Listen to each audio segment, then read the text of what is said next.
Okay, hi everybody. I want to just welcome you to our Global Party 2017, Healing from the Inside Out.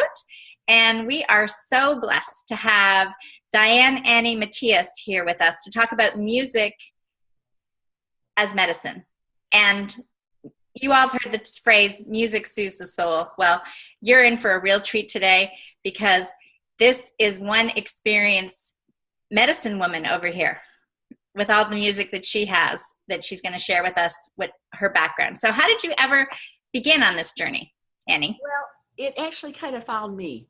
I grew up, when I was a wee one, I played the instrument of choice of my mother, which was an accordion, which I hated. It just was awful. And I actually had to go back and do some work on that because that was really my first introduction into music, and I didn't enjoy it at all. Over the course of years, I have learned through a lot of different types of things. I've learned that for me, the vibrational tone is the powerful one. I've always loved walking in woods and being amongst rocks and standing by trees, which have a lower vibration and a real grounded vibration. And years and years, skip forward quite a while. This is going to be kind of like a 101 course because there's so much to cover. Right. But I want to give you a broad overview of how music can be used as medicine. And as a sensitive and as an intuitive, this is one of the ways that I'm able to work with a prayer, with spirit, with source, whatever your words are, using the music as a healing modality. So years ago, I heard a native flute being played when I came to visit California. I'm originally from Ann Arbor, Michigan, and you know, all the bands and all the rock and roll we had was great. Right. And I was in California at Knoxberry Farm, and I heard the native flute, and it was like, oh, it just riveted through me. And I thought, I need to learn how to play that instrument. Well, come as it was, a friend of mine who's become a very good friend of mine, we've played music together for quite a while, quite a number of years, started to make native flutes, and he gave me one.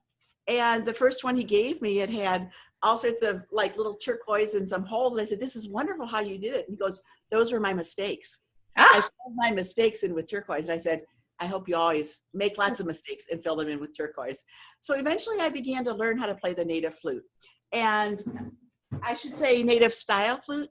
The correct term, Native American flute, is when a flute is made by a certified Native American. Now these, I have some which are, of course, made by Native Americans, but I have other ones which are made in the Native American style. Okay. This is basically one that it has a tree being on the front and helpers on the back, and all the native flutes come in different keys.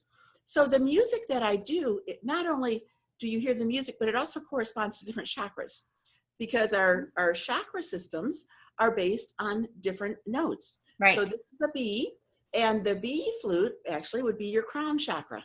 So a lot of the work I'll do is to open up different chakras using different instruments. And this is a low B. It's much longer. That is really long. How long is that? Oh, quite long. And when I play it, I have to stand up. I guess so. And you can looks hear like it's like 4 feet long.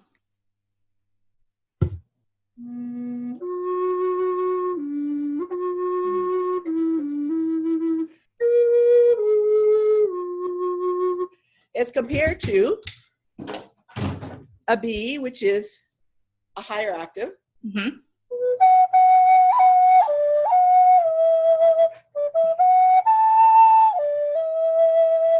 Now, the native flutes are wonderful because they're very portable. You can carry them into places. You can take them outside. Oftentimes when I'm playing outside, the birds will sing along too.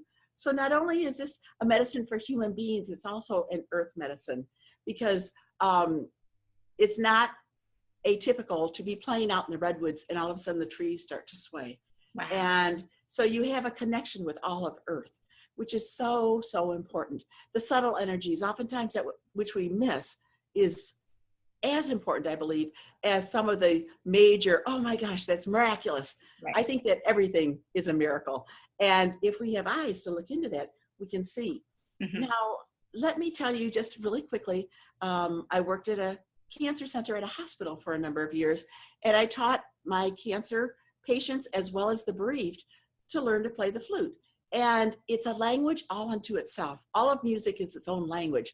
So it's wonderful. One instance was when a friend one of my clients came in and I said, "How are you doing, Grace?" And she picked up her flute and began to play. And I, in return, picked up my flute and played back. And we carried on this entire conversation in the language of the music. Later, she said, "Thank you. I just didn't know my out loud words to express what I was feeling, but I was feeling so sad." So, but as we played, there was a lifting up of this energy and a lifting up of this sadness in her, and the music carried it. And I also would play on the floors, and I'd play for the dying. I would play for those who were sick. One time I was playing and a man came out of his room, sat there and began to sob. Later, the nurses told me that he had undergone a stroke. He was not an old man, undergone a stroke, was paralyzed, and then was able to start to move around, but was so traumatized that he hadn't been able to express any emotions. And when he heard the flute, it just allowed an opening of all of that. And it's also used, it does take away pain, it can. But the music itself, I don't usually play songs. I just listen with my heart to hear what the different frequencies are needed and what that person needs. So can I just ask you a question? So I remember as a kid in school, we had the recorder that everybody had to learn in the beginning. Now, is there any relationship to the fact that we were being taught the recorder as you were just sharing about the native flute? Like, is there some old tradition that this is part of the breathing, that this is why we were introduced to something like that versus just a stringed instrument? I don't know in the schools if they have that awareness or not. I hope they would, because breathing is really a very important part of our lives. I'm not sure. I never played the recorder in school, so I didn't have those. They didn't teach that in the schools. Okay.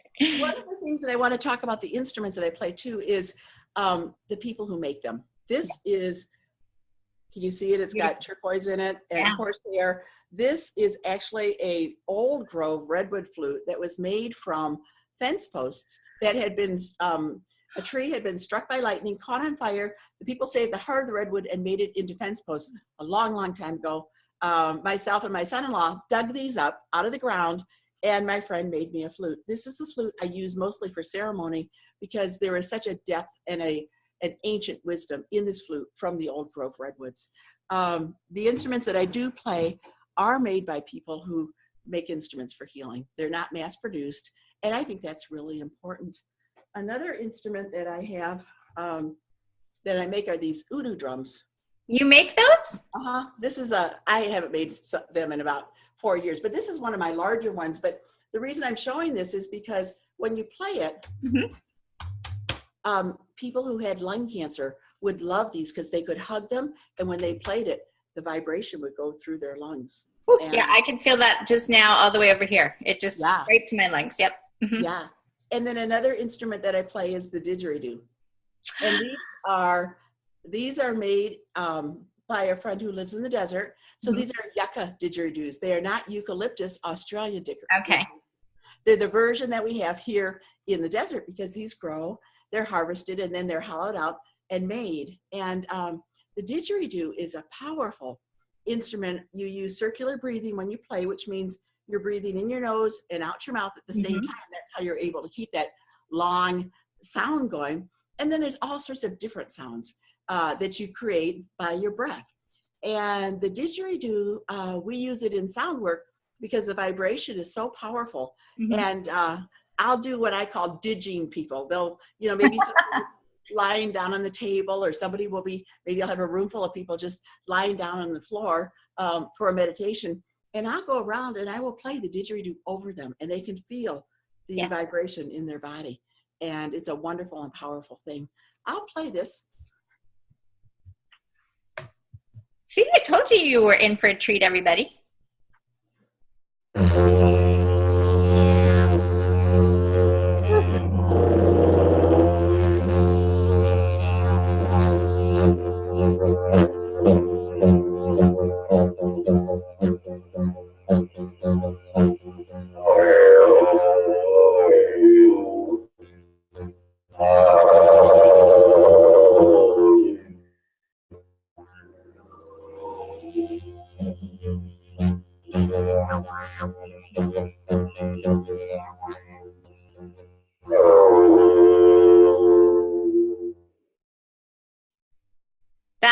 most definitely moved a lot of energy. As I said, I'm very sensitive. I use a lot of energy work myself and with others, and so as soon as you did, there was just this from the gut, deep down below in like my first chakra. It was just like had a big huge yawn, and yes. Good. Now, Yeah. one can go into a room and clear the room. If you can't use sage, the didgeridoo works just as well. Oh. Now, as far as the didgeridoo as medicine, yes, for the people listening, but for the didge player, they have actually done research and determined that playing the didgeridoo is good for sleep apnea. In Switzerland, 2000, I think it was 2007, I'd have to check on that, but they did a research and found that the didgeridoo is good for sleep apnea. It affects the soft palate. So, you know, there's all sorts of things that we as a advanced society are I'm sorry, I'm just laughing. I love it. Oh, another thing that I use is drumming. Drumming is, you know, so good because it syncs with our heartbeat. It settles us down. They've actually started using drums in schools for kids who have a lot of energy, and they let them do drumming, and that just seems to pull them together and allow them to settle in. One other instrument I'd like to show you is what's called a moyo drum, and it's a steel-tongued instrument, and I use this a lot when I do meditations. So is that different than like the Caribbean steel drums, you know? Yes, it is a little bit. This is made, this one is in the key of A minor. So it really syncs up with the native flute. If I play an A minor native flute, it goes beautifully with the drum. And let me see here. If I can tip this down.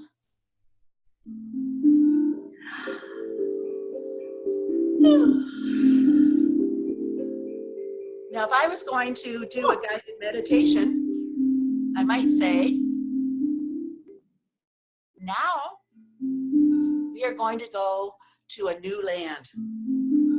We are going to go to a land of courage. And then continue on, do some breathing, do some illustrations, I'm very metaphorical, so I would put in some different types of pictures in there. And the music carries us. And the music, I could go on for a really long time about alternate tunings and all that, but I'm not going to do that today. I'm going to just talk about how music is meant to be for our entire beings. Do you have any questions, Jackie? Otherwise, I'll just keep talking. No, I was like, music is medicine, right? In terms of that, I mean, you've shared a lot of different experiences. I think if anybody, and correct me if I'm wrong, just picks up a musical instrument, I mean, I can see using, as you're saying, the flute or the didgeridoo as breathing. And since breath is so important, it makes sense that a wind instrument has a different effect. Yes.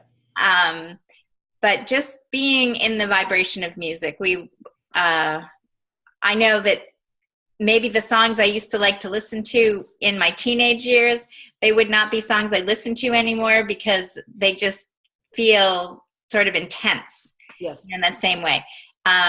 You know, I remember going to my first powwow and listening to, you know, just the music and the drum beat and and it's just a whole other level, right? So it's for you to share these with us, because it's not typical that the average person is just going to go somewhere and discover that those are in someone's house. Yes, down there in the desert, maybe, right? But if they came to my house, actually, I do lessons over Skype or Zoom. And yesterday, I actually had a lesson with a lady who is learning to play the moyo drum. And I told her, I said, you know, this is not where you're going to learn music notes. Instead, we're going to go intuitively. We're going to go with let the instrument teach you. Because the way that I use sound is to be the hollow reed. I am the hollow reed, and I allow that to come through me and out the instrument. In the flute, in the drum, in the, you know, in the didgeridoo. Instead of trying to master it and control it and make it technically correct, I allow that to come out as an expression. If somebody is feeling very sad and they pick up the native flute, or they pick up anything, or the drum or anything, they can begin to express that emotion, let it come out. And it's just amazing what happens. You can ask a question into the instrument and listen for the answer. So it's a fabulous process. One of the things I want to say too is that, even simply, I don't know about you, but I remember when I was a little girl, we used to hum. People used to Yep. hum. I still hum. Good for you, because a lot of times people don't do that anymore. But I that humming skip, is a Annie. vibration Okay, within I us. skip and I hum and It's wonderful. Good for you. So, there's so many ways now scientists have discovered that learning a new instrument is good for our neurological pathways. Well, duh, but, I'm glad that that's coming out in research, because that might encourage people to maybe, if they didn't play as a child, to pick up an instrument and play as an adult. Yeah, I think it's a good point. Is like, I find that, when I was laughing so hard about advanced, society, is I really feel like we're at this time we have to unlearn all these things that we've just burdened our mind with all these ideas, and it's unlearning and letting go. And so music is something that feeds the soul and it moves the soul in different ways. And I'm also reminded of my 17-and-a-half-year-old when she was like 5, and she sat down at the piano. She played almost like it was a brilliant composition. Yes. Like, almost, right? Like it was almost, and we're like, wow. And I remember my father going, oh, you're going to be like the next Beethoven. Okay. And so immediately, her father was like, let's get her into music. Well, that was it. It just squashed all that creativity and all that expression, because one note at a time, no go. And once we allowed that to go back to freedom, she's back at composition, and she has been singing songs since she was like 6 or 7, just out they spout. And that's how she deals with her stress.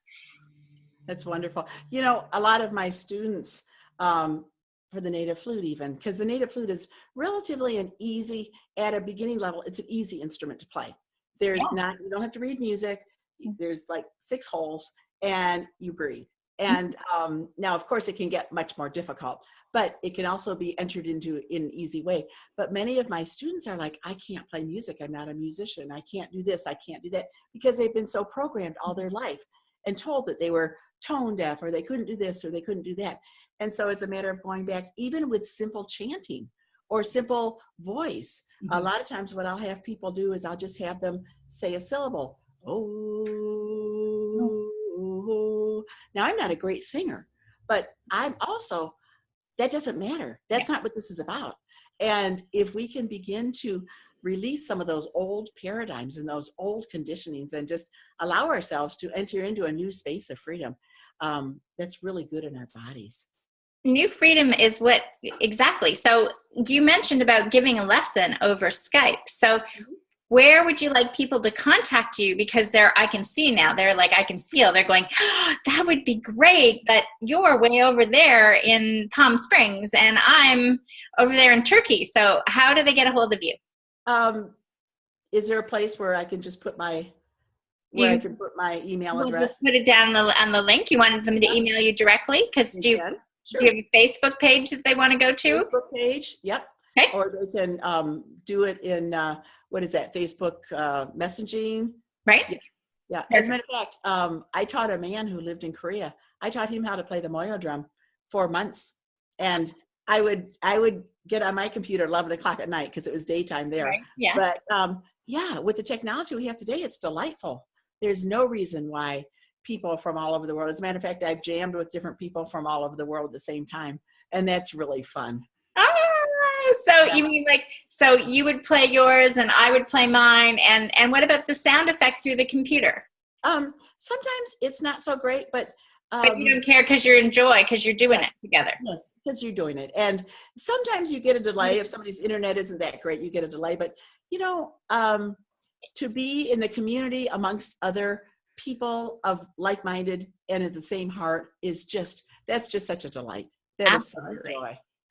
Well, you just exude joy, it's like, if that's what music does to you, look at Annie here and just go, you pick up your instrument and get going, because she is, do you see it? She's just, and joy is the highest vibration, right? So she's obviously in great health because she's using music as medicine. And allowing yourself to become lost in the music. I want to just put that in here because a lot of times, we're so conditioned to be, under control and, I have to do this and that. No, just allow yourself to become lost. Lose sight of everything, but just become the song. Be the song. Be the didge rhythm. Be the drum beat. Be the flute song. Oh, it just gives me chills because, as you enter into those places, that's where, we're able to really listen to spirit. And that's where we, as in our little earth bodies, we begin to vibrate, and we just, it's healing all by itself. Yes. So the question that comes to me is, when somebody comes to you for the first time and they want to pick up an instrument, do you just say, okay, we'll go with the Native American flute? Do you just say, put it in your mouth and start playing? Or do you have like a little intentional, breath exercise to presence them before they start? How does that work? What I would say is there are no rules. Aha, love it. And I would say you can play left-handed or right-handed, which way is more natural.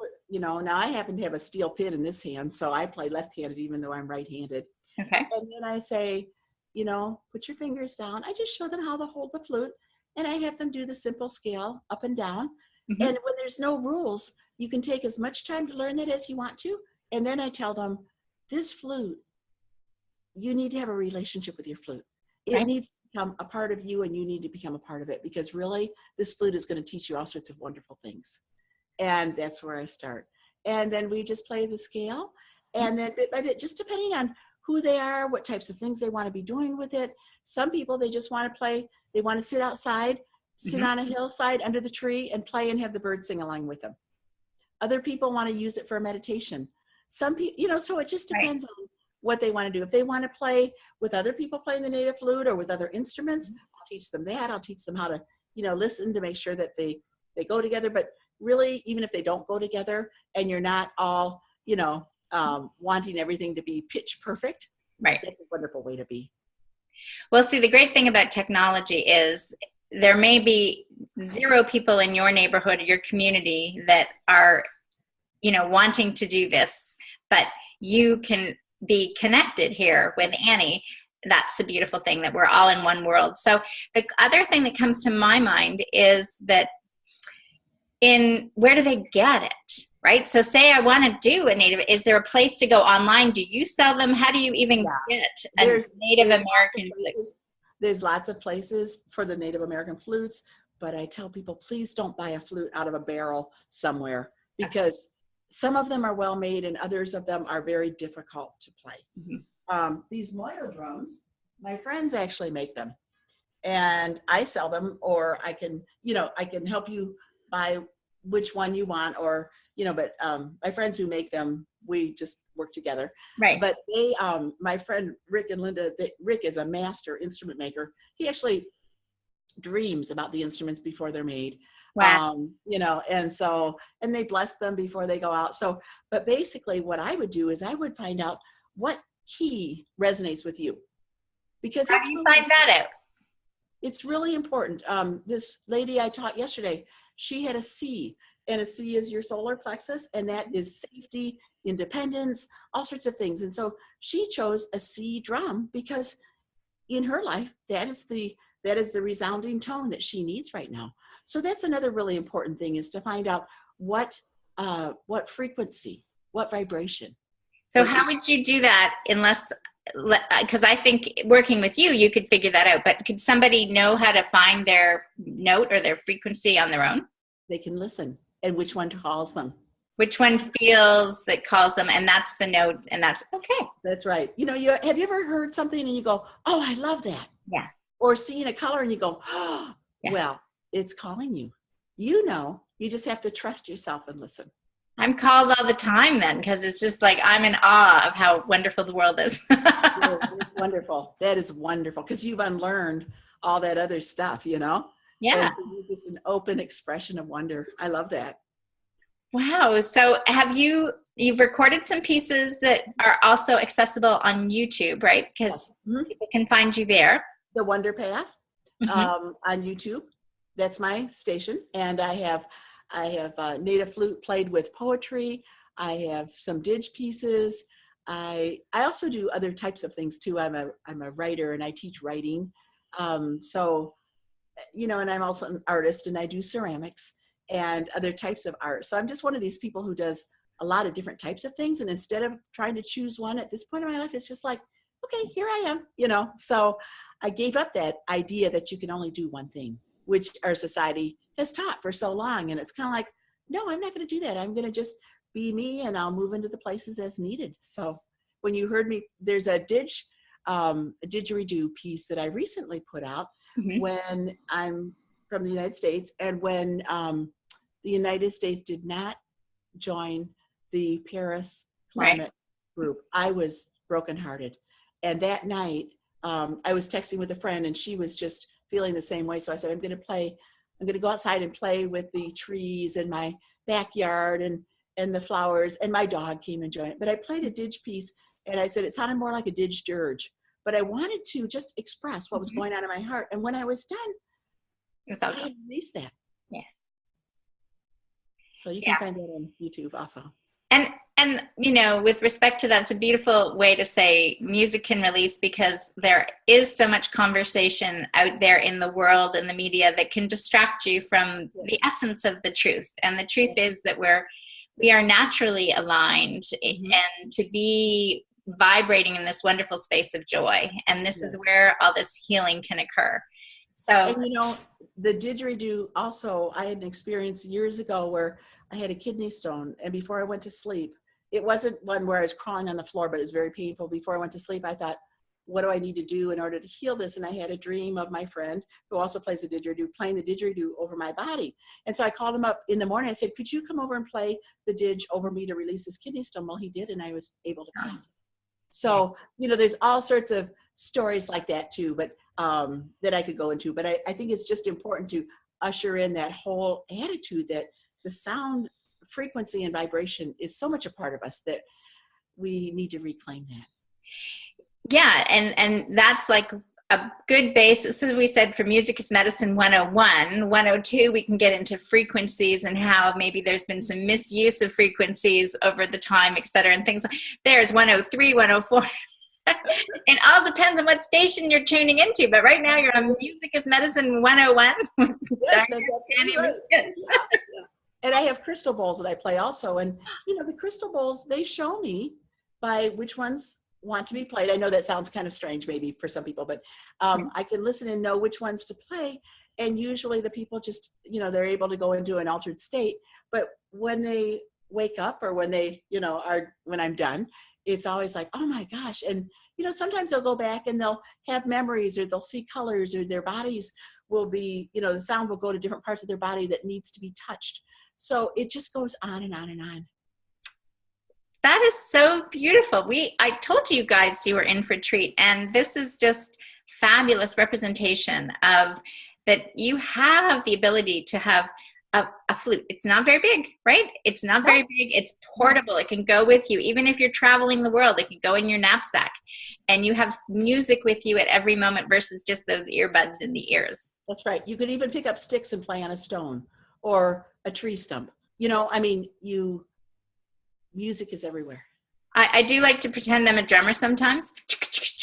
Yeah, absolutely. Absolutely. And I say anybody who has a heartbeat can play the drum, you know.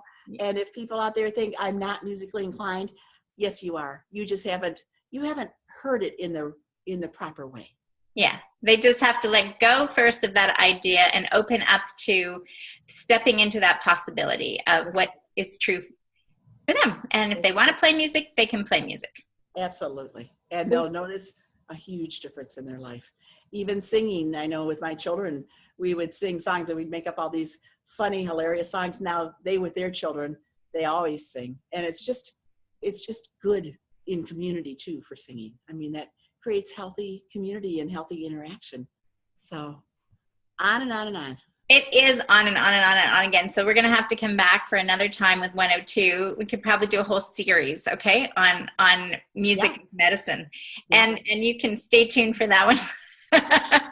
But for now, you can just allow yourself to check out Diane Annie Mathias. You can, on the link below here, you can send her an email, messenger, or check out her YouTube channel. And again, thank you so much for being here. You are such a treat, and you just exude you exude healing and joy, and you're a great representation for the rest of us to see what music can do as you use it for medicine. Stay healthy. Thank Thank you you for being here. Thanks for having me.